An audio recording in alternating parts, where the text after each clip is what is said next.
You're not going to pay, we're not going to defend. I said that 7 years ago. And because of that, they paid hundreds of billions of dollars. I said, if you're not going to pay your bills, we're not going to defend you.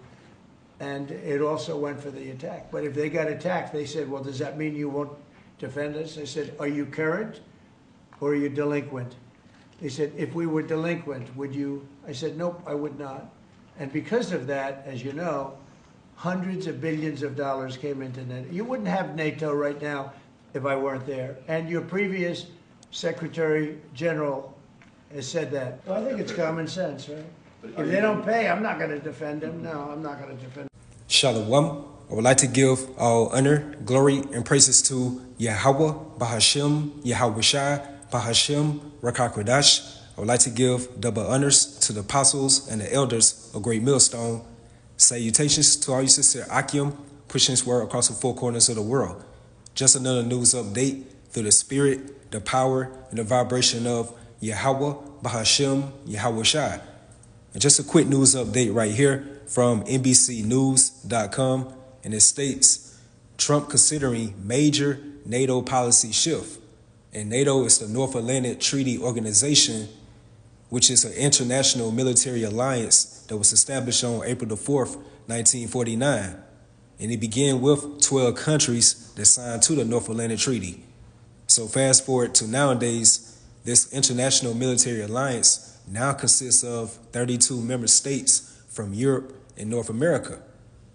And remember, NATO's design purpose was to protect the freedom and security of its members through political and any military means.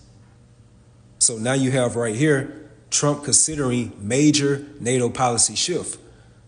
And it says right here, the president has discussed possibly favoring members of the alliance that spend a set percentage of their GDP on defense, sources told NBC News. And this article was published on March the 6th, 2025. And it says, President Donald Trump is considering a major change to the U.S. participation in the North Atlantic Treaty Organization, according to 3 current and former senior U.S. officials and 1 congressional official. Trump has discussed with aides the possibility of calibrating America's NATO engagement in a way that favors members of the alliance that spend a set percentage of their gross domestic product on defense, the official said. As part of the potential policy shift, the U.S. might not defend a fellow NATO member that is attacked if the country doesn't meet the defense spending threshold, the official said. If Trump does make that change, it will mark a significant shift from a core tenet of the alliance known as Article 5, which says that an attack on any NATO country is an attack on all of them. A treaty is defined as a formally concluded and ratified agreement between countries. So in other words, it's a settlement, it's an agreement, it's a pact, a deal, a covenant. And what is the nature of Esau Edom, which Donald J. Trump happens to be? And let's get right quick, the book of Psalm, the 55th chapter and the 20th verse. He, referencing to the tabernacle of Esau Edom, had put forth his hands against such as be at peace with him. He had broken his covenant. And that's because Esau's nature is not to be a man of his word. He's very crafty and devious within his artful schemes. Verse 21, the words of his mouth were smoother than butter, but war was in his heart. His words were softer than oil, yet were they drawn swords. And you best believe that these foreign nations knows about the true history, how America got so-called established. They violently took it away from the so-called indigenous people, the so-called Native Americans, the so-called Seminole Indians, and the so-called Mexicans, who happens to be a part of the 12 tribes of the nation of Israel. And it's all types of historical facts that pinpoints these different treaties that the so-called Native Americans and these so-called white people who are the biblical Edomites had pacts or deal, a treaty, or a covenant. And according to the Google AI overview, the U.S. has broken more than 370 treaties with the Native American nations.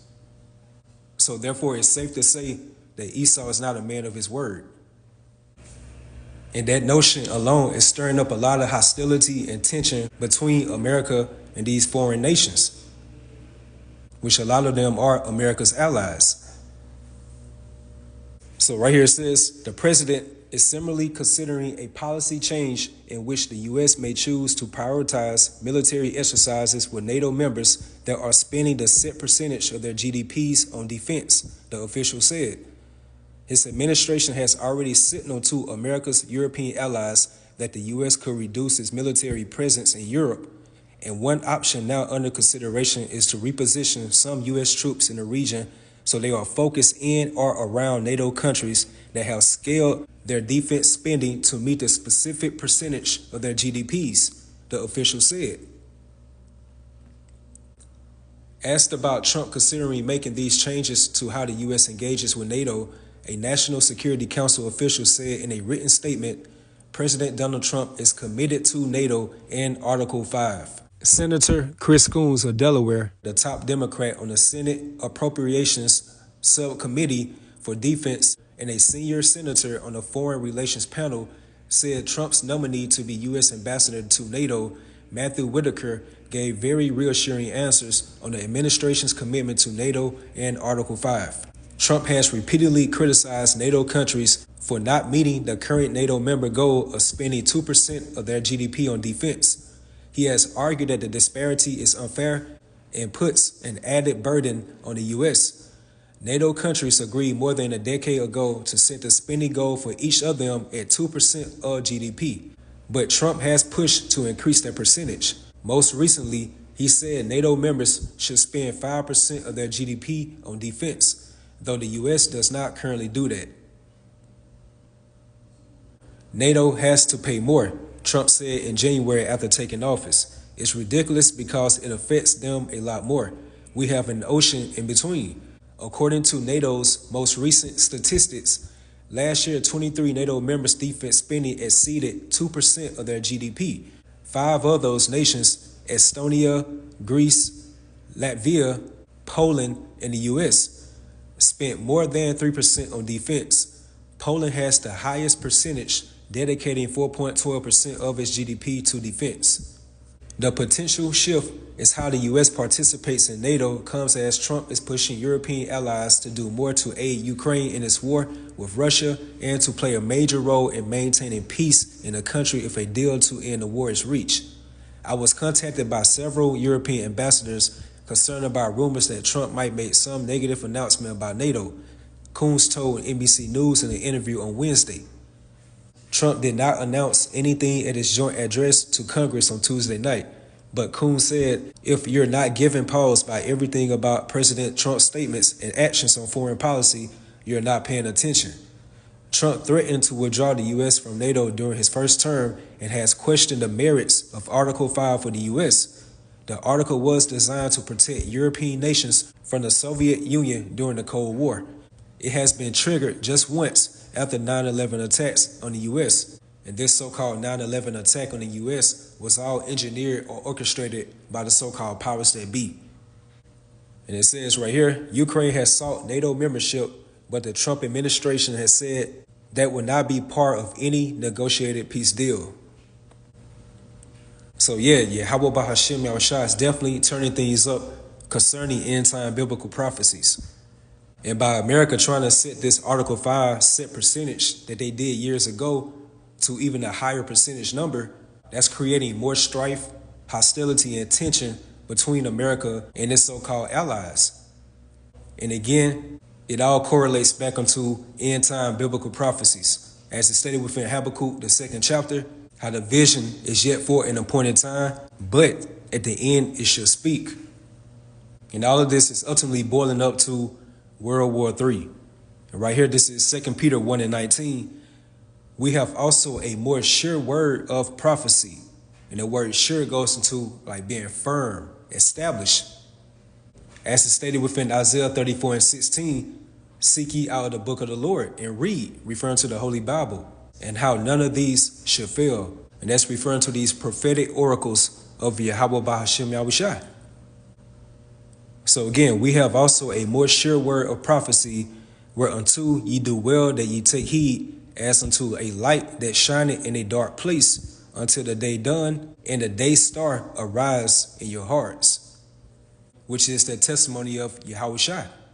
Because according to Revelation 19:10, the spirit of prophecy is the testimony of Yahushua. And that's a special divine gift to have, and especially within these end times. That through the gift of the Holy Spirit, we can be able to measure the times diligently in itself. Like we are seeing what's occurring with these current events. And through the Spirit, we measure it with the Holy Bible, which is considered as that measuring rod. And by this sure word of prophecy, Yahweh Bahashem Yahushua is displaying to us even more through the Spirit why America, aka Babylon the Great, is also codified as the hammer of the earth. Which takes me right to Jeremiah 50:23. How is the hammer of the whole earth cut asunder and broken?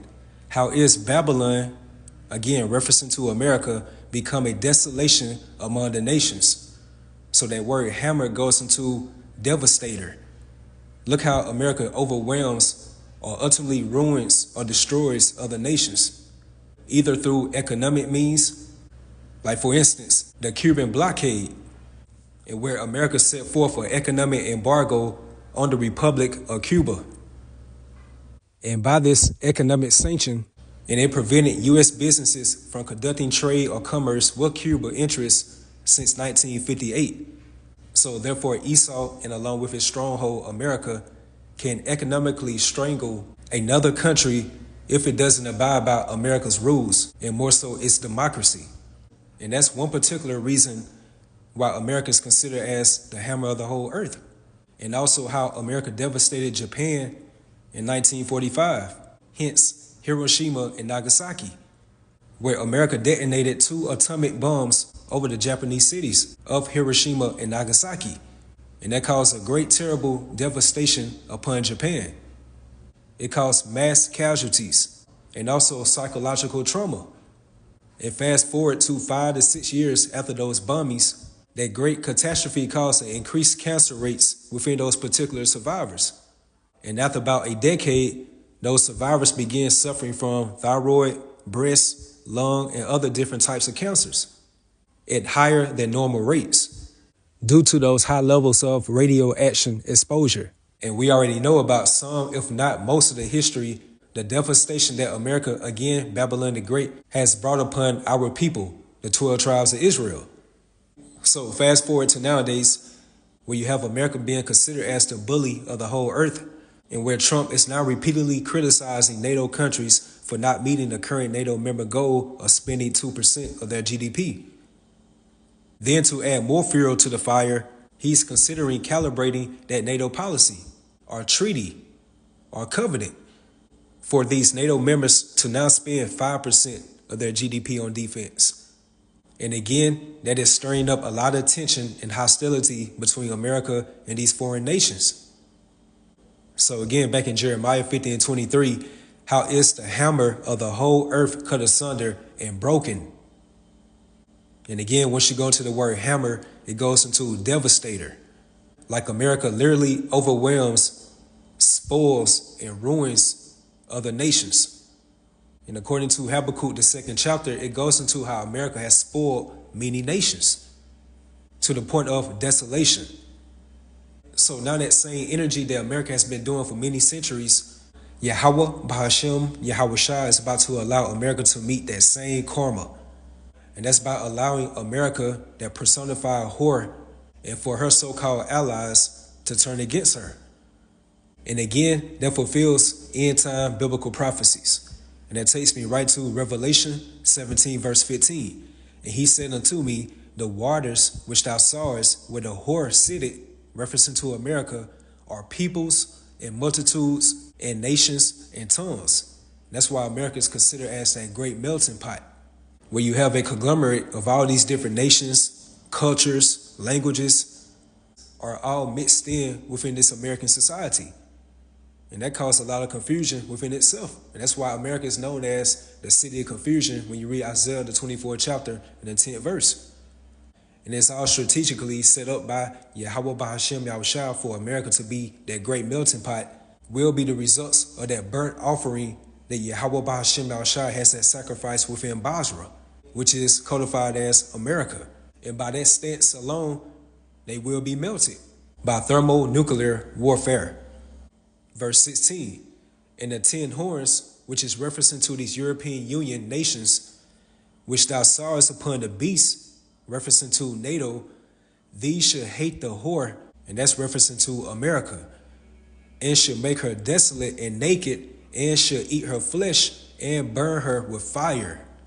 And all of this that's currently going on with this major NATO policy shift is all boiling up to World War III. Verse 17, for Yahweh Bahashim Yahushua have put in their hearts to fulfill his will, and to agree and give their kingdom unto the beast until the words of Yahweh Bahashim Yahushua shall be fulfilled. And their hearts are referring to the kings of these foreign nations. And that's because, pursuant to Proverbs 21 verse 1, how the king's heart is in the hand of Yahweh Bahashim Yahushua. As the rivers of water, he turneth it whithersoever he will. And that will goes into Yahweh Bahashim Yahushua's authoritative decision, hence his judgment that they will bring upon America very soon. And that's definitely going to be World War III. And let's get right quick, Obadiah 1 verse 6 within the NLT, and that's the New Living Translation. Every nook and cranny of Edom, referring to you so-called white people who are the biblical Edomites, will be searched and looted. Every treasure will be found and taken. All your allies, hence NATO, which is again the North Atlantic Treaty Organization, and it's an international military alliance that now consists of 32 member states. And their design purpose was to protect the freedom and security of its members through political and military means. So Yahweh Bahashim Yahushua is going to program the kings of these foreign nations to turn against America, and also the state of Israel as well. So all your allies will turn against you. They will help to chase you from your land. They will promise you peace while plotting to deceive and destroy you. Your trusted friends will set traps for you, and you won't even know about it. So again, it's that same energy that America has been given for many, many centuries. And remember, America is also codified as the hammer of the whole earth. So therefore, you have devastated or overwhelmed many nations. And you proudful Americans really believe that these kings of these foreign nations and their people have really forgotten how you plundered and spoiled and brought upon them terrible devastation. No, they haven't. And with that being said, this is all leading to the end results of America. For Yahweh Bahashim Yahushua to cause a lot of tension, hostility, and strife between America and its allies. And the ultimate decision is for America to be taken off the world stage. And that takes me right to Jeremiah 50 verse 13. Because of the wrath of the Lord, Yahweh Bahashim Yahushua, it should not be inhabited, and that it is referencing to America. According to Jeremiah 51:25, Yahweh Bahashim Yahushua spoke through the prophet Jeremiah and stated how America will be made a burnt mountain. And also pursuant to Isaiah the 34th chapter, it goes into how the land of America shall become a burnt pitch, that the only tenants of America will be these desert-like creatures, from the cormorant, the bitter, the owls, the ravens, and the list goes on. So again, because of the wrath of the Lord, Yahweh Bahashim Yahushua, it should not be inhabited, but it should be wholly desolate. Everyone that goeth by Babylon should be astonished and hiss in all her plagues. And those plagues goes into those widespread afflictions. And that ultimate affliction is going to be by World War III, and also when Yahushua along with the chariot is going to come back. And it's stated within Isaiah the 63rd chapter how Yahushua is going to be traveling with the greatness of his strength. And they're going to bring a lot of turmoil and pain upon America as well. Also within the book of Luke, the 12th chapter, how Yahushua is going to send fire upon the earth. And what will I if it be already kindled? So it's going to be literally hell upon earth when Yahushua returns back within this earthly realm, and to destroy America and along with the state of Israel. Verse 14, put yourselves in array against Babylon round about. And that's the spirit that's going to be upon the allies of America, these foreign nations. And you should already know with Russia, China, North Korea, Iran, and the list goes on. So put yourselves in array against Babylon round about. All ye that bend the bow, shoot at her, spare no arrows, for she has sinned against Yahweh Bahashem Yahushai. Verse 15, shout against her round about. She hath given her hand, her foundations are fallen, her walls are thrown down, for it is the vengeance of the Lord Yahweh Bahashem Yahushai. Take vengeance upon her, as she had done, do unto her. So therefore, America is about to soon reap every single violent behavior that it has sowed upon all these foreign nations for many centuries. And you cannot forget the true nation of Israel, the biblical Israelites. And that's because all of this that's soon about to go down is all about the controversy of Zion. America is about to get its just due. So take vengeance upon her, as she have done, do unto her. All right, so that concludes a lesson through the Spirit. As you can see, things are definitely turning up. And these current events, hence end-time biblical prophecies, are all within the workings of Yahweh Bahashem Yahushua to take America off the world stage very soon. So with that, hopefully you all was edified, you all stay strong, keep pushing forward. Shalom.